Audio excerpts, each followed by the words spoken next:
Es correcto lo que acabas de leer. El triángulo de exposición no sirve, no funciona. He vivido engañado toda mi vida de fotógrafo y es probable que tú también. ¿Quieres saber de qué hablo? En este video te lo explico.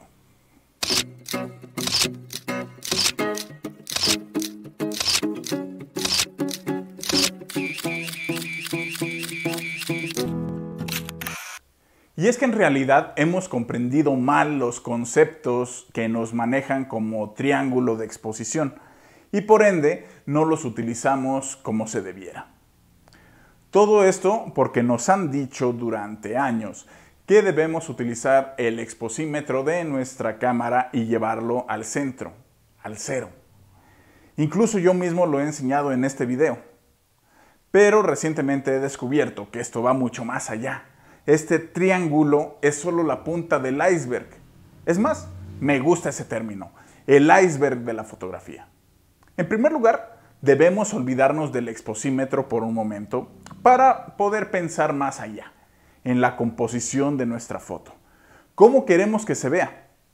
Así que vamos a elegir el mejor ángulo y encuadre posibles favoreciendo a nuestro sujeto, pensando en la distancia que tenemos disponible para hacer la foto y en la distorsión que se puede generar. Tomando en cuenta todo esto, vamos a elegir la distancia focal que mejor convenga y con esto el objetivo que utilizaremos. Este objetivo va a definirnos la apertura de diafragma que utilizaremos. Ojo, no hay que basarnos en la luz que tengamos disponible, no. La apertura la define el objetivo de acuerdo a la profundidad de campo que necesitemos en nuestra composición. Recuerda que un objetivo angular nos ayuda a tener más profundidad de campo y al usar un teleobjetivo, esta se reduce considerablemente. Así, con el diafragma podemos compensar la profundidad de campo o acusarla. Por ejemplo, si estamos utilizando un teleobjetivo 135 milímetros en una APS-C a 2 metros para un retrato en exterior, con una apertura de f4 tendremos unos 5 centímetros aproximadamente y necesitamos mínimo 10 de profundidad de campo. Entonces vamos a tener que cerrar el diafragma hasta f16. Pero la elección del objetivo no solo va a marcarnos la pauta con la apertura del diafragma, también lo hará con el tiempo de exposición, conocido también como velocidad de obturación. ¿Y cómo es que según el objetivo decidiremos el tiempo de exposición? Te estarás preguntando. Yo te lo voy a decir, pero antes suscríbete. Y es que además del tema de la trepidación, el objetivo puede o no ayudarnos dependiendo del efecto de movimiento que queramos en nuestra foto. ¿Queremos congelar el movimiento? ¿O quizá queremos captar ese movimiento? Aquí entra también en juego el ángulo que hayamos elegido, ya que si la trayectoria del movimiento cruza el eje de visión de la cámara, necesitaremos un tiempo de exposición más corto, que es lo mismo una obturación más rápida. En cambio, si el movimiento es paralelo a dicho eje, con una obturación relativamente más lenta podremos congelarlo. Además, es más sencillo congelar con un objetivo angular que con un teleobjetivo a la misma distancia del sujeto. Entonces, en el ejemplo anterior, para el retrato teníamos un teleobjetivo y cerramos el diafragma. Ahora, también vamos a reducir el tiempo de exposición porque queremos congelar el movimiento del cabello movido por el viento. Creo que con 1/500 lo conseguimos perfectamente. Recordemos que la distancia y ángulo los habíamos decidido en base al encuadre, distorsión y composición de la foto. Con eso definimos el objetivo que utilizaríamos. Si cambiamos de ángulo o distancia, es muy probable que tengamos que cambiar todo y empezar de nuevo. Bien, hasta ahora para hacer nuestra foto hemos cerrado el diafragma y reducido el tiempo de exposición, con lo que he quitado mucha luz a la foto y es probable que el exposímetro se encuentre en números negativos. Aquí es donde estarás pensando en la ley de reciprocidad, que nos dice que si quitamos luz por algún medio, podemos compensar añadiéndola por otro. Y aquí podríamos subir el ISO. Dale like si pensaste exactamente eso. Y la mayoría aquí lo haría, subiría el ISO. Pero no está bien así. Ese es precisamente el concepto equivocado que nos lleva a pensar en el triángulo. En este paso, todavía debemos olvidarnos de lo que nos dice el exposímetro de nuestra cámara.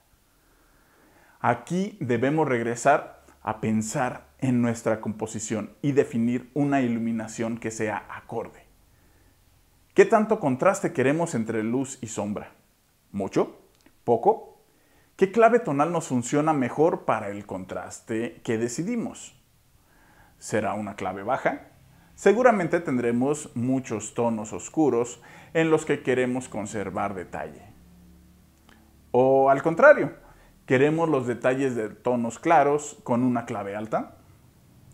Tal vez nos quedamos con una clave media donde tendremos algunos detalles en tonos oscuros y otros cuantos en los claros. Cualquiera de estas que elijamos va a definir el ISO que tendremos que utilizar y no así lo que nos diga el exposímetro. Si queremos detalle en los tonos oscuros, utilizaremos el ISO más bajo posible.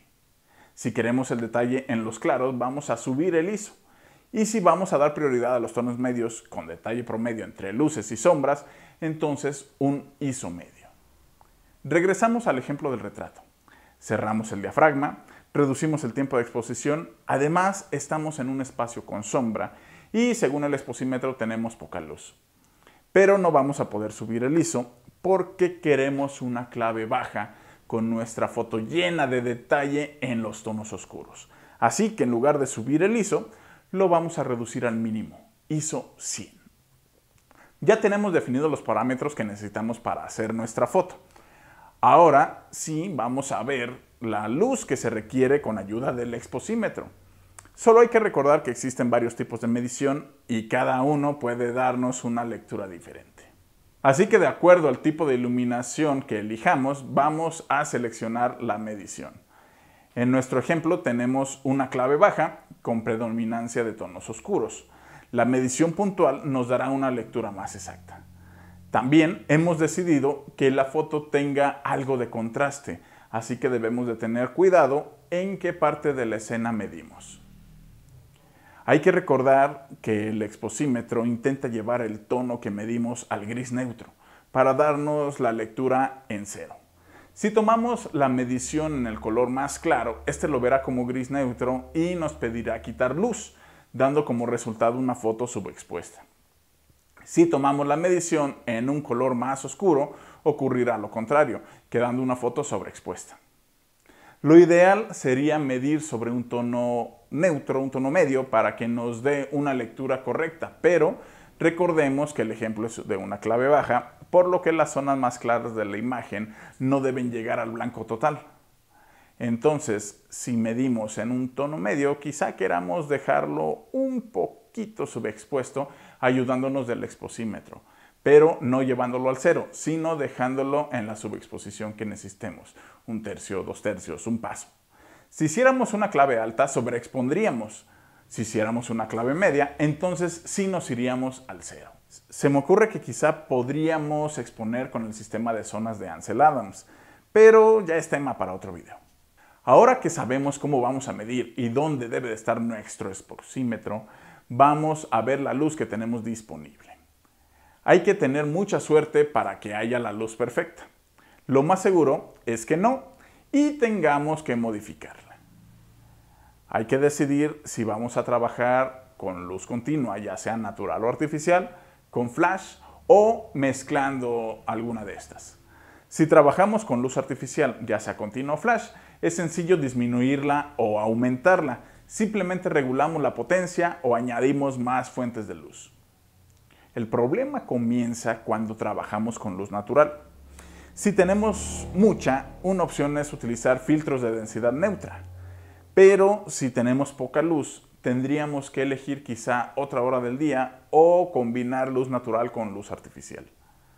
Si no contamos con un equipo de iluminación adecuado, es en este punto donde podríamos decidir sacrificar alguna de las características que habíamos planeado para la foto y poder hacer un reajuste ya sea con ISO, diafragma u obturación. Aquí compruebo que el tener equipo de iluminación adecuado, así como un buen kit de filtros de calidad, son más importantes que un mejor objetivo e incluso mucho más que un cuerpo de cámara más actual. que también es tema para otro video. Usar los ajustes de ISO, diafragma y obturación, así como lo dicta el triángulo de exposición, debe ser el último recurso para cuando no podamos solucionar de otra manera y no al principio como se suele utilizar. Coméntame tú cómo expones. ¿Crees que debemos seguir con la idea del triángulo de exposición? ¿O prefieres utilizar el iceberg de la fotografía? No soy experto en cine, pero según lo que he leído, los maestros de la cinefotografía primero ajustan los parámetros que requiere la escena y después añaden, restan o modifican la luz que se necesita. Haciéndolo así, se privilegia la estética de la imagen. Después de saber esto, te va a ser muy fácil hacer la foto tal y como la quieres. Pero no solo eso, porque te voy a compartir el método que descubrí para hacer la foto perfecta. Lo primero que tienes que hacer